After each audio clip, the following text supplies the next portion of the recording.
अपना मिशन ऐसा बनाओ कि तुम्हें 100-500 रुपए में खरीदे जाने वाली कौम का लक़ब न दिया जाए।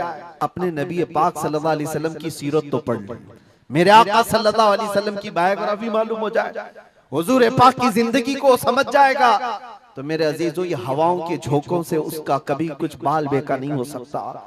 जो नबी पाक सल्लल्लाहु अलैहि वसल्लम को पढ़ा हुआ है वो तूफानों और आंधियों में अपना मजहब नहीं बदल सकता, वो लोगों की लालच पर अपना दीन का सौदा नहीं कर सकता। ये वही लोग हैं जो दीन के सौदा करते हैं जिन्होंने अपने नबी को नहीं पढ़ा। हुजूर पाक सल्लल्लाहु अलैहि वसल्लम को जिन आंखों ने एक बार देखा है वो सहाबा की जिंदगी तो देख लें, उनको खोलते हुए तेल में भी डाल दिया गया, मगर दामन मुस्तफा से हाथ हटाना तो दूर की बात है, जुबान पर लफ्ज लाना भी उन्होंने कभी गवारा नहीं किया। जानते हो 3 भाई थे, ये कलयुगी में एक हिकायत लिखी हुई है, 3 सगे भाई थे, एक ईसाई बादशाह ने गिरफ्तार कर लिया, तीनों जवान थे, 20 से 30 साल के बीच में, और बादशाह ने कैद करके उनको सबसे पहले क्या कहा, तुम अपना दीन बदल लो, धर्म परिवर्तन कर लो, मोहम्मद अरबी सल्लल्लाहु अलैहि वसल्लम के जो कसीदे गाते हो छोड़ दो। लेकिन देखो याद रखो, उसमें से जब बादशाह ने ये बात रखी तो उन्होंने कहा नहीं, हमारा दीन इतना सस्ता नहीं है कि हम तुम्हारी कैद में आते ही बदल डाले।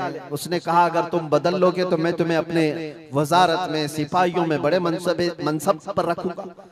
नहीं माना, ठुकराया। बादशाह ने क्या कहा, इसकी सजा तुम्हें भुगतने के लिए तैयार रहनी होगी।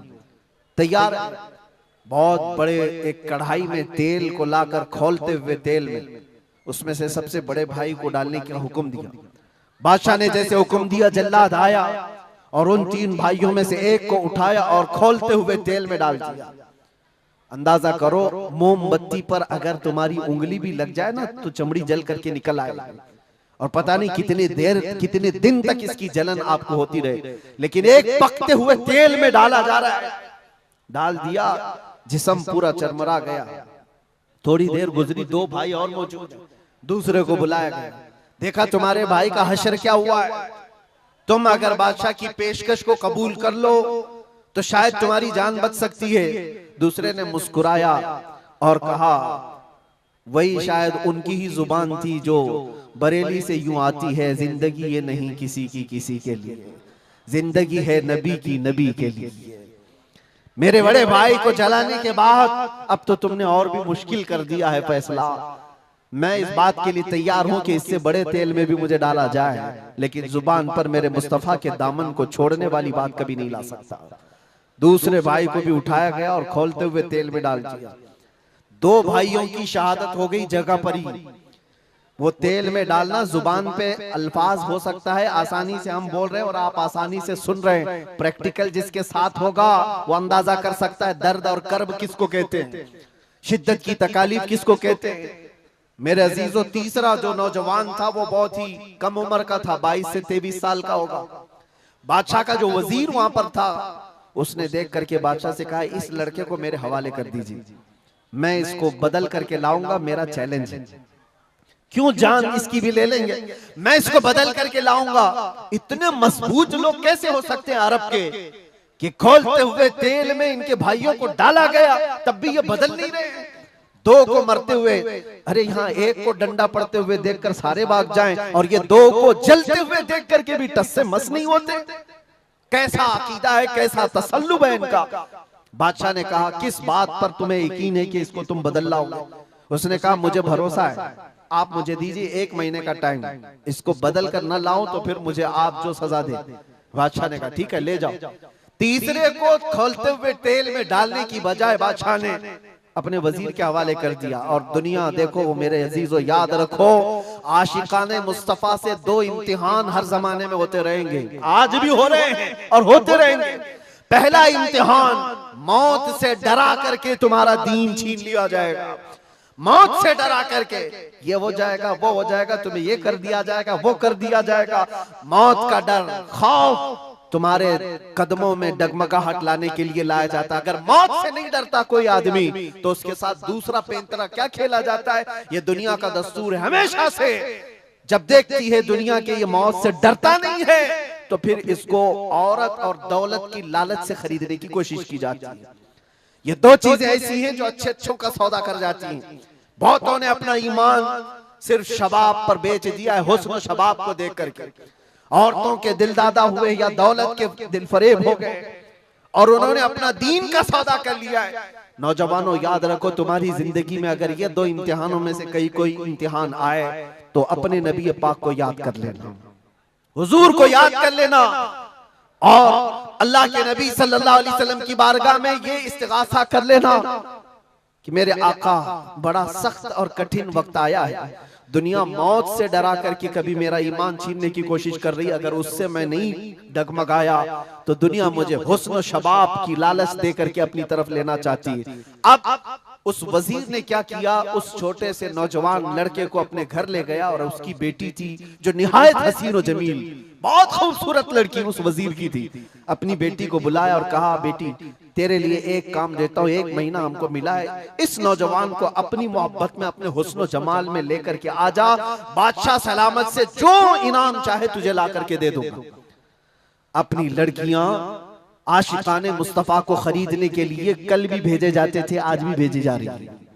हो सकता है बहुत सारी जगहों पर जो हमारे लोग मुर्तद होते जा रहे हैं, वो जो बच्चियां आज अपने दीन और ईमान का सौदा करके भागती हैं किसी गैर के साथ और कहीं जा करके शादियां रचाती, वो ये समझती हैं कि ये कॉमन सी बात है, वो दीन बेचने वाले लोग हैं, उनका हिस्सा दीन इस्लाम में कुछ नहीं। कल क़यामत के दिन देखना, तुमने अपने नफ्स की खातिर एक गैर मुस्लिम के साथ भाग करके निकाह किया, चाहे वो बेटी हो कि बेटा हो, अपने दीन से सौदा किया है और गद्दारी की है। कल क़यामत के दिन मुंह तो अल्लाह को दिखाना है, हुजूर की शफाअत के बगैर तो कुछ होना नहीं है। देखना हश्र में जो हुजूर पाक सल्लल्लाहु तआला अलैहि वसल्लम के साथ तुम खड़े रहोगे कि हम खड़े रहेंगे, वो वक्त आने वाला है। उस नौजवान के साथ क्या हुआ, वजीर ने अपनी बेटी तो लगा दी, अल्लाह की पनाह मेरे अजीजों, हुजूर पाक का इश्क का एक कतरा भी जिसके दिल में आता है, ऐसी चीजें उसके पांव को नहीं डगमगाती,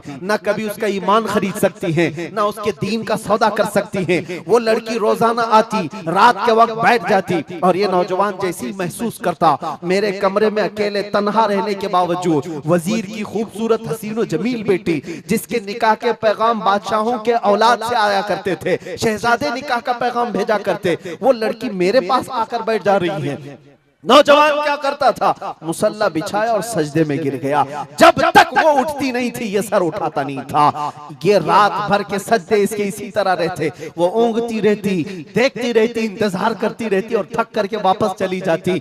महीना गुजरने को आया था मेरे अजीजों, उस नौजवान ने आंख भरकर एक बार देखा भी नहीं और वो थक हार करके महीना खत्म होने के बाद उस नौजवान को मुखातब करके कहती है, ऐ नौजवान एक बार मेरे हुस्न को देख तो ले, मुझे देखने के ये बादशाहों के बेटों की भी कतार लगती है, कई बड़े बड़े लोग पैसों के अंबार लगा सकते हैं मेरे हुस्न को देखने के लिए, एक तू है कि मैं आता हूं तो मुसल्ले पे गिर जाता है, उठ एक बार देख तो ले, मुझे अल्लाह ने कैसा हुस्न दिया है, कैसा जमाल दिया है, एक बार देख तो ले। उस नौजवान ने आंखें झपकाए बगैर, पलटे बगैर जवाब दिया कि ऐ खातून तू अपना ये हरबा इस्तेमाल करना बंद कर दे, ये तेरा काम मुझ पर चल नहीं सकेगा। वजह ये है जिन आंखों में एक बार जमाले मुस्तफा बस चुका हो उसको दुनिया का हुस्न कभी धोखा नहीं दे सकता, दुनिया का जमाल उसे खरीद नहीं सकता। वो खातून उठ गई और जवान की इन बातों से उसके दिल पर ऐसा वलवला तारी हुआ। वो खातून कहती है, ऐ नौजवान खड़ा हो जा, मैं तुझे खरीदने नहीं आई, मैं तुझे अपनी दामे फरेब में फंसाने नहीं आई, उठ जा, अब मेरी एक अर्जी सुन ले। नौजवान उठा और पूछा क्या अर्जी है। कहती है कि मैं अब तेरी मोहब्बत में गिरफ्तार हूँ, मैं चाहती हूँ कि तू मेरे दीन में ना आ बल्कि तू अपने दीन में मुझे दाखिल कर ले। जिसके हुस्न ने तेरी आंखों को ऐसा बाकमाल बनाया है कि तन्हा होते हुए भी कभी तूने मेरे हुस्न को नहीं देखा, मैं चाहती हूँ कि उस हुस्न के पैकर जमाले मुस्तफा की मैं भी दिलदादा हो जाऊं। उस नौजवान को उठाया और कहा, मुझे पढ़ा दे ला इलाहा इल्लल्लाह मुहम्मदुर रसूलुल्लाह। हर जमाने में आशिकाने मुस्तफा जो होते हैं, हर जमाने में जो आशिकाने मुस्तफा होते हैं वो दूसरों की छाप अपने ऊपर लेते नहीं हैं, बल्कि जहां जाते हैं अपनी छाप दूसरों पर छोड़ करके आते हैं। यही होती है जिंदगी आशिकाने मुस्तफा की। उस नौजवान ने उसे कलमे तैयबा पढ़ाया और उस खातून ने कहा चलो यहाँ से निकलो, कुफ्रिस्तान से निकल करके हम निकाह करते हैं और साथ जिंदगी गुजारेंगे। तवज्जो चाहता हूँ, तवज्जो चाहता हूँ, ये मेरी बात को खत्म होने दो। ऐ नौजवानों, आज तुम्हें कोई बहकाने वाला, खोलते हुए तेल में डालने वाला नहीं है, उसके बावजूद तुमने पता नहीं अपने कितने घंटे ये सारे सोशल मीडिया पर आई हुई ऐसी हसीना और जमीलाओं के पीछे अपनी रातें बर्बाद कर डाली। तुम्हें पता नहीं ये आंखें अल्लाह ताला ने तुम्हें किस लिए दिए हैं। दुआ ये करो कुछ ऐसा कर दे मेरे किरदिगार आंखों में, हमेशा नक्श रहे रूए यार आंखों में। उन्हें न देखा तो किस काम की है ये आंखें कि देखने की है सारी बहार आंखों में। अजीजा ने गिरामी, उस नौजवान ने उस खातून की बात सुन ली और कहा चलो मुझे इस जगह से, इस कैद से निकालो, हम ये शहर छोड़ देते हैं, ये मुल्क छोड़ देते हैं। उस खातून ने उस नौजवान को आजाद किया और साथ लेकर चल पड़ी। शहर भी छोड़ दिया, बाहर निकल पड़े। रात का वक्त है, अचानक वो आधा रास्ता तय किए कि पीछे से घोड़ों के दौड़ने की आवाज आई। तवज्जो चाहता हूँ, एक फौज आ रही है और हिनहिनाने वाले घोड़ों की आवाजें आने लगी। दोनों डर गए। नए लोग हैं, नौजवान लड़का है, नौजवान लड़की है और शहर से भागे हुए हैं, दीन इस्लाम कबूल करके निकले हुए हैं। बादशाह को हो सकता है खबर हो गई होगी, वजीर को पता चल गया होगा कि कैद से निकला हुआ ये फरार मुजरिम हमारा शहर छोड़कर जा रहा है। पूरी फौज आती हुई नजर आ रही थी। ये दोनों एक दरख्त के पीछे ओट पर छुप कर खड़े हो गए। पता नहीं अब इसके आगे क्या होने वाला है, हमें गिरफ्तार कर लिया जाएगा, हो सकता है हमारा भी अंजाम वही होगा जो हमारे दो भाइयों के साथ हुआ। लेकिन इत्तेफाक की बात है वो घोड़े करीब से करीब आते गए, वो फौज करीब आ गई और जब आ गई तो करीब आकर वो फौज रुक गई। इन्होंने देखा नहीं ये फौज कौन थी, ये लोग कौन थे। दरख्त के पीछे छुपे हुए हैं नौजवान और वो दुशीजा। अचानक आने वाली फौज में से एक गरजती हुई आवाज आती है, नाम लेकर के नौजवान का पुकारा जाता है, ऐ फलां बिन फलां बाहर आ जा, बाहर आ जा। बाहर ये नौजवान आता है तो देखता है बादशाह की फौज नहीं है, वजीर की फौज नहीं है, बल्कि वो दोनों शहीद भाई घोड़े पर सवार है और सारी फौज में रसूलुल्लाह के वो शहीद सहाबा तशरीफ लाए हुए हैं। नारे तकबीर, नारे रिसालत, नारे रिसालत। ये नौजवान घबरा गया और पूछा मैं अपने भाइयों को देख रहा हूँ घोड़ों पर सवार हैं, चंद दिनों पहले बादशाह ने खोलते हुए तेल में इनको उड़ेल दिया था, इनके जिस्मों को जला दिया था। ये देख करके आप कपकपी जिस्म पर तारी है, भीगी आंखों से पूछने लगा बड़े भाई आप लोगों को जला दिया गया था, तेल में खोलते हुए डाल दिया गया था, आप लोग यहाँ कैसे आए? दोनों भाइयों ने कहा ऐ मारे नन्हे भाई क्या तूने कुरान की आयत नहीं पढ़ी, वला तक़ूलू लिमन युक़तलु फी सबीलिल्लाहि अमवात, अल्लाह की राह में जो मारे जाएं उन्हें मुर्दा न कहो। नौजवान ने पूछा तुम्हें दर्द कितना हुआ होगा जब जलाया गया था, खोलते हुए तेल में डाला गया था, कर्ब कैसा था, तकलीफ कैसी थी? तवज्जो चाहता हूं नौजवानों, इश्क़ मुस्तफा में बर्दाश्त किया हुआ दर्द कुछ नहीं होता है। उन नौजवानों ने कहा दर्द कौन सा, कर्ब कौन सा, तकलीफ कौन सी? तूने हमें डालते हुए देखा है, खोलते हुए तेल में, जलती हुई चमड़ी देखा है, लेकिन हमें दर्द का एहसास नहीं हुआ, इसलिए कि जिस वक्त जल्लाद हमें तेल में डाल रहा था सामने तो हमें जमाले मुस्तफा नजर आ रहा था। जहां मुस्तफा का हुस्न हो फिर दर्द किस बात का, कर्ब किस बात का? इसीलिए तो सहाबा का ये नारा था या रसूलुल्लाह, या रसूलल्लाह कुल्लु मुसीबतिन बादका जुललुन, ऐ अल्लाह के रसूल अगर आप हैं तो फिर हर मुसीबत हल्की है, हर मुसीबत छोटी है। ऐ नौजवानों दुनिया ने खरीदने की कोशिश की है, लेकिन जो जमाले मुस्तफा का दिल दादा है वो दुनिया के हालात से न बिकता है न झुकता है। अपना मिशन ऐसा बनाओ कि तुम्हें 100-500 रुपए में खरीदे जाने वाली कौम का लकब न दिया जाए।